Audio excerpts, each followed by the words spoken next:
Now it is a question number 6 of exercise 1.5 in the class 11th math. It is given here, let U be the set of all the triangles in a plane. किसी plane के अंदर जितने भी triangles हैं उन सभी का set जो है वो यूनिवर्सल सेट हो. यानी कि यूनिवर्सल सेट किसको रिप्रेजेंट करता है? यूनिवर्सल सेट जो है set of all the triangles in a plane. Solution में हम लिख लेते हैं यहाँ पे and A is, what is A? A is the set of all the triangles with at least one angle is different from 60 degree. Set of all triangles in which at least one angle is different from 60 degree. Now complement of A, हमें क्या find करना है? complement of A. complement of A is equal to U minus A, यानी कि universal set minus हम क्या करेंगे? अब हम ध्यान देते हैं कि A क्या है. A जो है वो सारे ट्राइंगल्स हैं जिनमें कम से कम एक एंगल जो है वो 60 डिग्री से अलग है. यानी कि वो सारे ट्राइंगल्स आ गए जिसके अंदर एक एंगल जो है वो क्या है? 60 डिग्री से अलग. ठीक है, समझ में आ रही बात आपको? यानी कि वो ये कहना चाहते हैं कि एक एंगल जो है वो सारे ट्राइंगल का जिसमें एक एंगल, कम से कम एक एंगल, एटलीस्ट एक एंगल जो है वो क्या है? 60 डिग्री से एटलीस्ट, समझेगा? एटलीस्ट कम से कम एक एंगल तो 60 डिग्री से अलग है. कम से कम एक एंगल तो 60 डिग्री, एक तो यही है. टोटल कितने एंगल होते हैं? 3 एंगल होते हैं. ध्यान दीजिएगा, कम से कम एक एंगल जो है वो ऐसा है जो 60 डिग्री से अलग है. ठीक है, अब कम से कम में उसने बोल दिया. अब ज्यादा से ज्यादा कितने हो सकते हैं? देखो, कम से कम की बात आ रही है यहाँ पे. कम से कम एक तो हो ही सकता है, इससे ज्यादा भी हो सकते हैं. तो हो सकता है कि ए में ऐसे ट्राइंगल भी हो जिनके अंदर दो एंगल 60 डिग्री से डिफरेंट है, या हो सकता है ए के अंदर ऐसे ट्राइंगल्स भी हो जिनके अंदर तीनों एंगल जो है वो 60 डिग्री से डिफरेंट हो सकते हैं. ठीक है, वो सारे एंगल आ गए इसमें जिसमें तीनों एंगल 60 डिग्री से क्या हो सकते हैं? डिफरेंट हो सकते हैं. यानी कि आपका अगर मान लीजिए कि एक आ गया आपका यहाँ पर, एटलीस्ट एक एंगल जो है उसने कहा कि कम से कम एक एंगल जो है वो 60 डिग्री से क्या है? डिफरेंट हो सकता है. फिर उसने कहा कि यहाँ पर दूसरा एंगल जो है वो क्या हो सकता है आपका? 60 डिग्री से. दो एंगल जो 60 डिग्री से डिफरेंट हो सकते हैं, या तीनों एंगल भी 60 डिग्री से क्या हो सकते हैं? डिफरेंट हो सकते हैं. क्यों हो सकते हैं? क्योंकि उसने बात यहाँ करी कि एटलीस्ट कम से कम एक एंगल तो है. ठीक है, एक तो हो गई होगा, इससे ज्यादा भी हो सकता है, दो भी हो सकते हैं, और कितने? 3 भी हो सकते हैं जो 60 से डिफरेंट हो. तो जब हम इन सारे ट्राइंगल को क्या कर देंगे, इन सभी ट्राइंगल को हम हटाएंगे तो हमारे पास केवल वो ट्राइंगल बच जाएगा जिसके तीनों एंगल जो हैं कौन से डिग्री के होते हैं? 60 डिग्री के होते हैं. क्यों? मैं यह बताना चाहता हूं आपको कि मान लीजिए ये ट्राइंगल जो है इसमें एक एंगल 60 डिग्री का नहीं है, ये वाला जो है इसमें दो एंगल 60 डिग्री के नहीं है, ये वाला जो है इसमें तीन एंगल 60 डिग्री के नहीं है.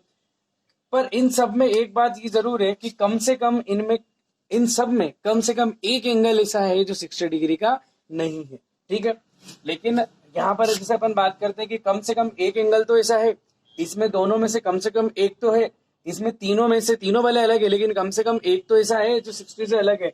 तो अब जैसे ही हम इस सेट को माइनस करेंगे तो बचेगा क्या? तो हमारे पास बच जाएगा, यहां लिखेंगे अपन कॉम्प्लीमेंट सेट. क्या हो जाएगा? Set of all the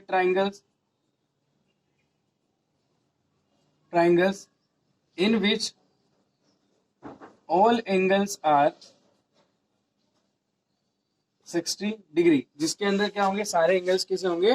60 degree के होंगे. ये हो गया हमारा क्वेश्चन नंबर 6. यानी कि वो जो एक कॉम्प्लीमेंट होगा वो किसको रिप्रेजेंट करेगा? कॉम्प्लीमेंट ऑफ ए, वो इक्विलेटरल ट्राइंगल के सेट को रिप्रेजेंट करेगा। ठीक है, हम बात करते हैं क्वेश्चन नंबर से, हम बात करते हैं यहाँ पर हमारे पास आएगा सबसे पहले फिलहाल यहाँ पर पूछा है क्वेश्चन नंबर 7 में A union A phi, complement of A. हम जानते हैं किसी सेट और उसके कॉम्प्लीमेंट का जब हम यूनियन निकालते हैं तो हमको मिलता है यूनिवर्सल सेट। क्या मिलता है? Universal set. फाई का कॉम्प्लीमेंट होता है यू, यूनिवर्सल सेट होता है। यूनिवर्सल सेट का किसी सेट के साथ हम इंटरसेक्शन निकालते हैं तो हमको वापस कौन सा? वही सेट मिलता है, इसीलिए इसका आंसर आ जाएगा आपका ए, क्योंकि फाई का कॉम्प्लीमेंट कौन होता है? Phi complement of phi equal to universal set. किसी सेट और उसके कॉम्प्लीमेंट सेट का अगर हम इंटरसेक्शन निकालते हैं तो किसी सेट और कॉम्प्लीमेंट में कोई भी कॉमन नहीं होता एलिमेंट, इसलिए यहाँ आ जाएगा फाई।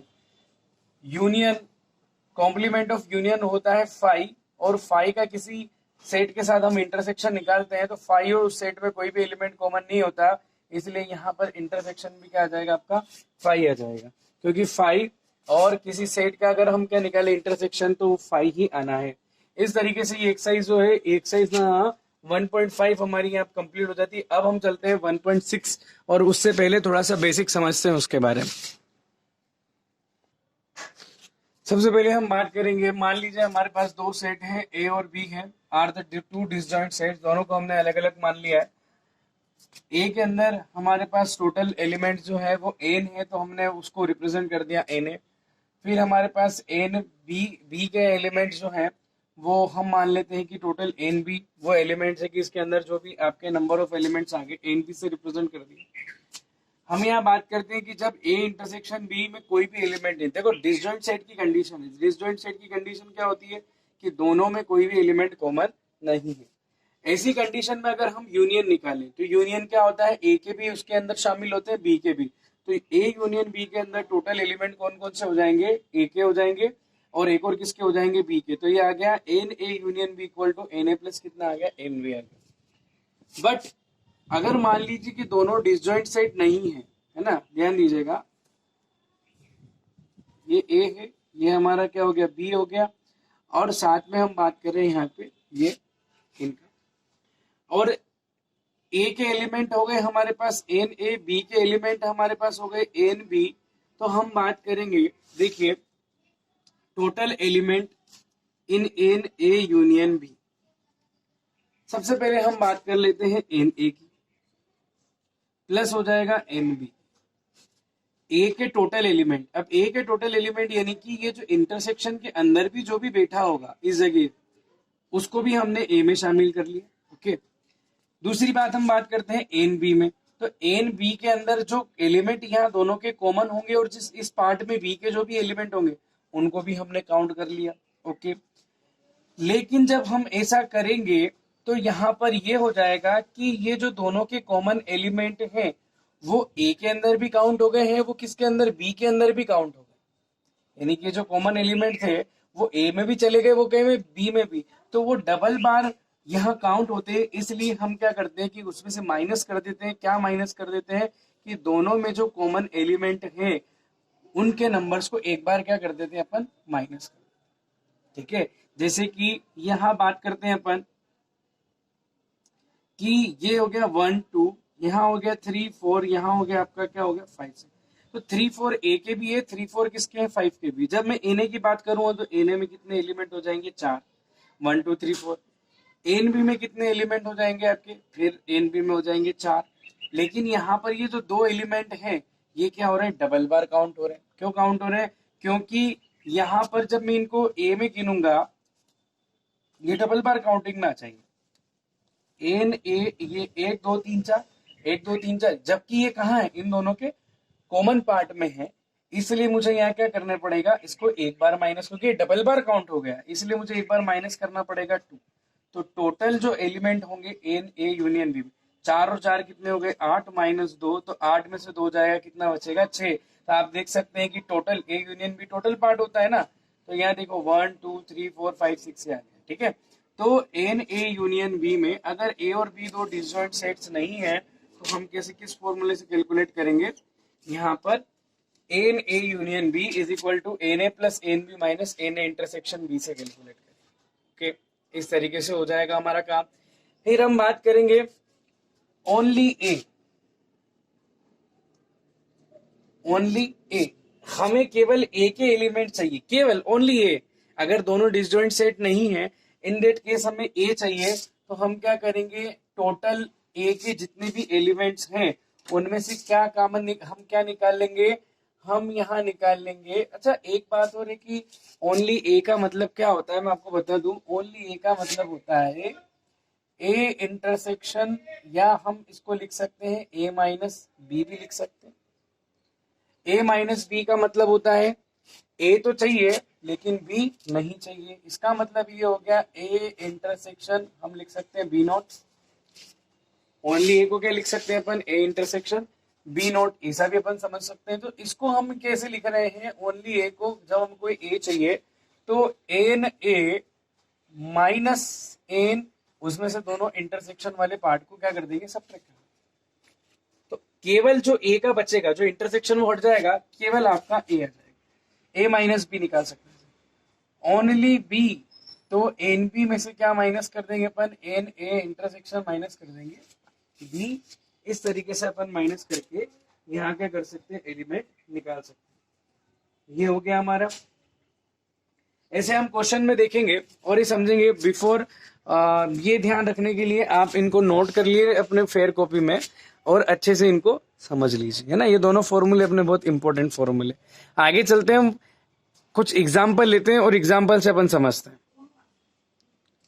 अभी देखिए ये क्वेश्चन आपको नजर आ रहा है, क्वेश्चन नंबर हमारा एग्जाम्पल नंबर 23 है। एक हमने एग्जाम्पल नंबर यहाँ 24 लिया है। हम इन दोनों क्वेश्चन को अच्छे से समझते हैं, इसके बाद फिर अपन आगे चलेंगे। एग्जाम्पल नंबर 23 में दिया है कि if x and y are two sets, x and y are two sets such that x union y has 50 elements. So firstly we will write here given in x union y total element is 50, comma x is nx is 20 element and ny contain how many element does in x intersection y and y has 32 elements। और हमें निकालना है x intersection y। Since अभी हम formula देख के आए थे वही यूज करते हैं, n union b। Since we know that n x union y is equal to nx plus ny minus n x intersection और आ जाएगा आपका y। It contains 50 is equal to it will be 28 plus 32 minus of n x intersection y। इसको हम इधर लेंगे, x intersection y is equal to 28 और 32, ये हो जाएगा आपका 60 और माइनस 50 इधर आ जाएगा। इन दोनों को ऐड करेंगे, 50 उधर जाएगा। N X intersection Y is equal to 10, ये आपका आंसर आ गया। इसके अंदर कितने एलिमेंट होंगे, इसके अंदर 10 एलिमेंट हमारे पास होंगे। ठीक है, हम बात करते हैं नेक्स्ट क्वेश्चन की सॉल्यूशन, और इसमें हम देखते हैं नेक्स्ट क्वेश्चन में देखिए क्या सॉल्यूशन आता है। In a school there are 20 teacher, एक स्कूल के अंदर कितने टीचर्स हैं, 20 टीचर्स हैं। ओके, और 12 उसमें से हु टीच मैथमेटिक्स और फिजिक्स, जो कि मैथमेटिक्स और फिजिक्स पढ़ाते हैं। ऑफ दिस, उनके अंदर से 12 टीच मैथमेटिक्स और 4 teach both maths and physics. तो अपन यहां लिख लेते हैं लेट एम रिप्रेजेंट टीचर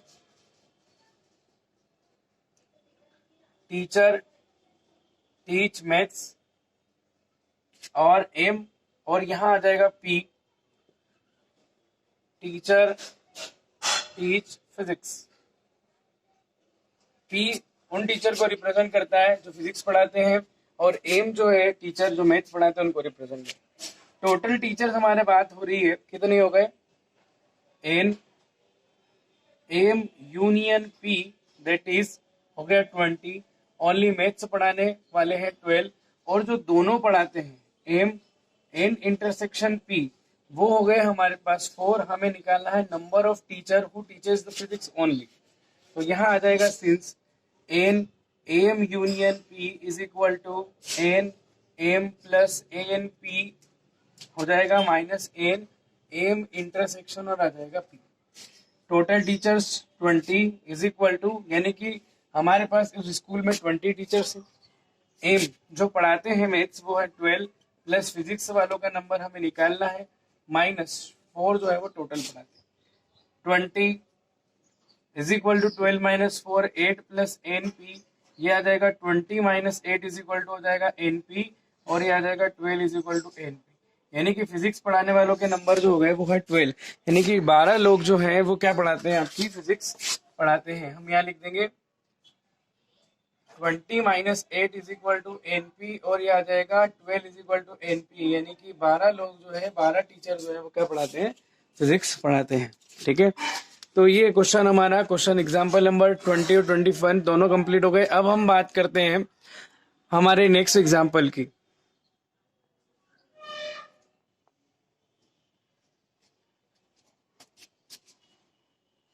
अभी हम समझते हैं क्वेश्चन नंबर हमारा हो गया 26, और 26 में देखिए आप, पहले हम क्वेश्चन को समझते हैं। क्वेश्चन समझना हमारे लिए बहुत इंपॉर्टेंट है। In a survey of 400 student, 400 students के सर्वे में in a school 100 were taking apple juice, ऐसा पाया गया कि 100 लोग जो हैं वो क्या कर रहे हैं, एप्पल जूस लेते हैं, है ना।